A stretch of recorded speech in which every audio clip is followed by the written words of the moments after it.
റെഡ്മിയുടെ Redmi 11 prime 4G എന്ന പുതിയൊരു smart phone ഇപ്പം ഇന്ത്യൻ മാർക്കറ്റിൽ ലോഞ്ച് ചെയ്തിട്ടുണ്ട്. ഈ ഒരു ഫോൺ 13,000 രൂപ പ്രൈസ് റേഞ്ചിലാണ് വരുന്നത്. ഈ ഒരു വീഡിയോയിൽ നമ്മൾ നോക്കാൻ പോകുന്നത് റെഡ്മി 11 പ്രൈം 4G എന്ന ഫോണിൻ്റെ ഒരു സ്പെസിഫിക്കേഷൻ അനാലിസിസ് ആണ്. ആദ്യം നമ്മൾ ഡിസ്പ്ലേയുടെ കാര്യം നോക്കുകയാണെങ്കിൽ റെഡ്മി 11 പ്രൈം 4Gയിൽ 6.58 ഇഞ്ചിൻ്റെ ഫുൾ HD+ ഡിസ്പ്ലേ കൊടുത്തിട്ടുണ്ട്. LCD പാനലാണ് ഈ ഫോണിൽ ഉപയോഗിച്ചിരിക്കുന്നത്.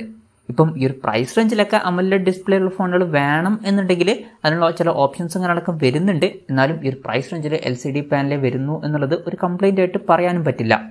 90 ഹെർട്സിൻ്റെ റിഫ്രഷ് റേറ്റാണ് ഈ ഫോണിൽ വരുന്നത്. 240 ഹെർട്സിൻ്റെ ടച്ച് സാമ്പിളിംഗ് റേറ്റും ഇതിൽ കൊടുത്തിട്ടുണ്ട്. പിന്നെ ഫോണിൻ്റെ ഫ്രണ്ടിൽ വാട്ടർ ഡ്രോപ്പ് നോച്ച് ഡിസൈനുള്ള നോച്ചാണ് കൊടുത്തിരിക്കുന്നത്. ലേറ്റസ്റ്റ് ആയിട്ടുള്ള പഞ്ചോൾ ഡിസൈനും കാര്യങ്ങളൊന്നും ഇതിൽ വരുന്നില്ല. ഈ ഒരു പ്രൈസ് റേഞ്ചിലൊക്കെ വരുന്ന മിക്ക ഓൺലൈൻ ഫോൺസിലും ഇപ്പം പഞ്ചോൾ ഡിസൈനും കാര്യങ്ങളൊക്കെ വരുന്നുണ്ട്, പ്രത്യേകിച്ച് 4G ഫോൺസിൻ്റെ കാര്യത്തിൽ. അപ്പം ഈ ഒരു ഫോണിലും അവർക്ക് പഞ്ചോൾ ഡിസൈനും കാര്യങ്ങളൊക്കെ കൊടുക്കായിരുന്നു. എന്തായാലും അത് വരുന്നില്ല. വാട്ടർ ഡ്രോപ്പ് നോച്ച് ഡിസൈനെ ഇതിൽ കൊടുത്തിട്ടുള്ളൂ. ഇപ്പം AMOLED ഡിസ്പ്ലേ കൊടുക്കാത്തത് ഒരു പ്രശ്നമായിട്ട് പറയാൻ പറ്റിയിട്ടില്ലെങ്കിലും പഞ്ചോൾ ഡിസ്പ്ലേ അവർക്ക് കൊടുക്കായിരുന്നു.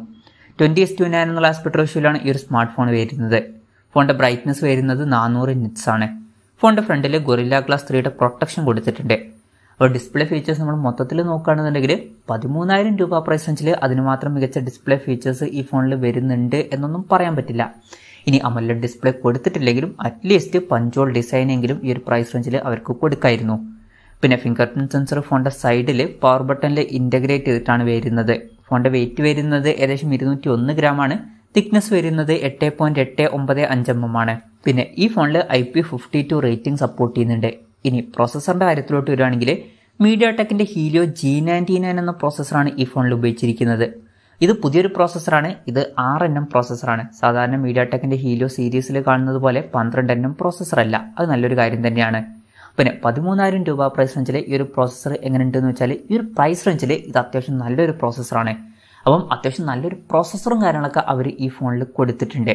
പിന്നെ ഇതിൽ 5G സപ്പോർട്ട് ചെയ്യുന്നില്ല. മാക്സിമം 4G സപ്പോർട്ടാണ് വരുന്നത്. ഈ ഫോണിൻ്റെ 2 വെർഷൻസ് ഇപ്പോൾ ലോഞ്ച് ചെയ്തിട്ടുണ്ട്. ബേസ് വേരിയൻറ്റിൽ 4GB റാമും 64GB ഇൻറ്റേർണലുമാണ് വരുന്നത്. 6GB റാമും 128GB ഇൻറ്റേർണലുമായിട്ട് വരുന്ന ഒരു വെർഷനും വരുന്നുണ്ട്.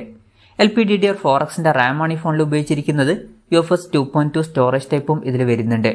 പിന്നെ മെമ്മറി എക്സ്പാൻഡ് ചെയ്യണമെന്നുണ്ടെങ്കിൽ ഡെഡിക്കേറ്റഡ് മെമ്മറി കാർഡ് സ്ലോട്ട് ഈ ഫോണിൽ കൊടുത്തിട്ടുണ്ട്.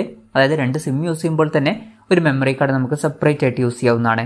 മെമ്മറി നമുക്ക് 512GB വരെ എക്സ്പാൻഡ് ചെയ്യാവുന്നതാണ്. പിന്നെ IR ബ്ലാസ്റ്റർ എന്നുള്ള ഫീച്ചർ ഈ ഫോണിൽ കൊടുത്തിട്ടുണ്ട്. അപ്പം ഈ ഫോണ് നമുക്ക് റിമോട്ടൊക്കെ ആയിട്ട് യൂസ് ചെയ്യാവുന്നതാണ്. 3.5mm ഓഡിയോ ജാക്ക് ഈ ഫോണിൽ വരുന്നുണ്ട്. Android 12 ബേസ് ആയിട്ടുള്ള MIUI സോഫ്റ്റ്വെയർ ആണ് ഈ ഫോണിൽ കൊടുത്തിരിക്കുന്നത്.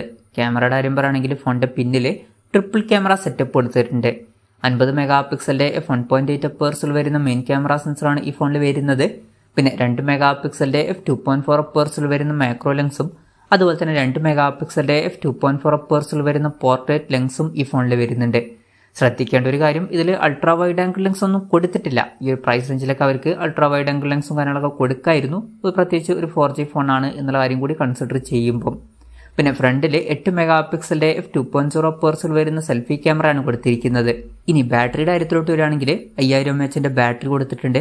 18 വാട്ടിൻ്റെ ഫാസ്റ്റ് ചാർജിങ് സപ്പോർട്ട് ചെയ്യുന്നുണ്ട്. അതുപോലെ തന്നെ ഫോണിൻ്റെ ബോക്സിൽ 22.5 വാട്ടിൻ്റെ ചാർജറും കൊടുത്തിട്ടുണ്ട്. 5 വാട്ടിൻ്റെ റിവേഴ്സ് ചാർജിങ് എന്നുള്ള ഫീച്ചറും ഇതിൽ സപ്പോർട്ട് ചെയ്യുന്നുണ്ട്. Type-C ചാർജിംഗ് പോർട്ടാണ് ഇതിൽ കൊടുത്തിരിക്കുന്നത്.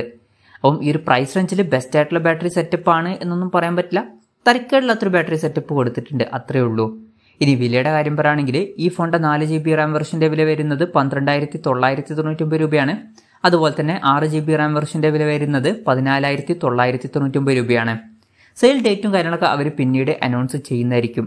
എന്തായാലും ഓവറോൾ നോക്കുകയാണെന്നുണ്ടെങ്കിൽ 13,000 രൂപ പ്രൈസ് റേഞ്ചിൽ അത്യാവശ്യം നല്ലൊരു പ്രോസസ്സറും കാര്യങ്ങളൊക്കെ ഈ ഫോണിൽ കൊടുത്തിട്ടുണ്ട്. പക്ഷേ ബാക്കി ഫീച്ചേഴ്സ് നോക്കുകയാണെന്നുണ്ടെങ്കിൽ അതിന് മാത്രം മികച്ച ഫീച്ചേഴ്സ് വരുന്നുണ്ട് എന്നൊന്നും പറയാൻ പറ്റില്ല. ഇപ്പോൾ ഡിസ്പ്ലേയുടെ കാര്യത്തിൽ പഞ്ചോൾ ഡിസൈൻ ഒന്നും വരുന്നില്ല. ക്യാമറയുടെ കാര്യത്തിൽ അൾട്രാ വൈഡ് ആംഗിൾ ലെൻസ് ഒന്നും കൊടുത്തിട്ടില്ല. ബാറ്ററിയുടെ കാര്യത്തിൽ തരക്കേടില്ലാത്തൊരു ബാറ്ററി സെറ്റപ്പ് ഉണ്ട് എന്നേ പറയാൻ പറ്റുള്ളൂ. കുറച്ചും കൂടി ബെറ്റർ ആയിട്ടുള്ള ഫാസ്റ്റ് ചാർജിങ് സപ്പോർട്ടൊന്നും ഇതിൽ വരുന്നില്ല. 18 വാട്ടിൻ്റെ ഫാസ്റ്റ് ചാർജിങ് സപ്പോർട്ടാണ് വരുന്നത്. പിന്നെ പ്രത്യേകം ശ്രദ്ധിക്കേണ്ട ഒരു കാര്യം എന്താണെന്ന് വെച്ചാൽ കഴിഞ്ഞ ദിവസം ഇന്ത്യൻ മാർക്കറ്റിൽ പോക്കോ M5 എന്ന സ്മാർട്ട് ഫോൺ ലോഞ്ച് ചെയ്തിട്ടുണ്ട്. ആ ഒരു ഫോണിൽ ഇതേ സെയിം ഫീച്ചേഴ്സൊക്കെ തന്നെയാണ് വരുന്നത്. അതിനാണെങ്കിൽ ഒരു 500 രൂപയും കൂടി കുറവാണ്. അപ്പം ഈ ഫീച്ചേഴ്സുമായിട്ട് വരുന്ന ഒരു ഫോൺ നിങ്ങൾക്ക് വേണമെന്നുണ്ടെങ്കിൽ 12,500 രൂപ പ്രൈസ് റേഞ്ചിൽ പോക്കോ M5 എന്ന ഫോൺ അവൈലബിൾ ആയിട്ടുണ്ട്. വേണമെന്നുണ്ടെങ്കിൽ ആ ഒരു ഫോൺ നോക്കാവുന്നതാണ്. എന്തായാലും റെഡ്മി 11 പ്രൈം 4G എന്ന ഫോണിൽ അത്യാവശ്യം തിരക്കേടില്ലാത്ത നല്ലൊരു പ്രോസസ്സറും കാര്യങ്ങളൊക്കെ കൊടുത്തിട്ടുണ്ട്. പക്ഷേ ബാക്കി ഫീച്ചേഴ്സ് ജസ്റ്റ് ആവറേജ് ആയിട്ടുള്ള ഫീച്ചേഴ്സ് മാത്രമേ വരുന്നുള്ളൂ. എന്തായാലും റെഡ്മി 11 പ്രൈം 4G എന്ന ഫോണിനെ പറ്റിയിട്ടുള്ള നിങ്ങളുടെ അഭിപ്രായം ജസ്റ്റ് ഒന്ന് കമൻറ്റ് ചെയ്യുക.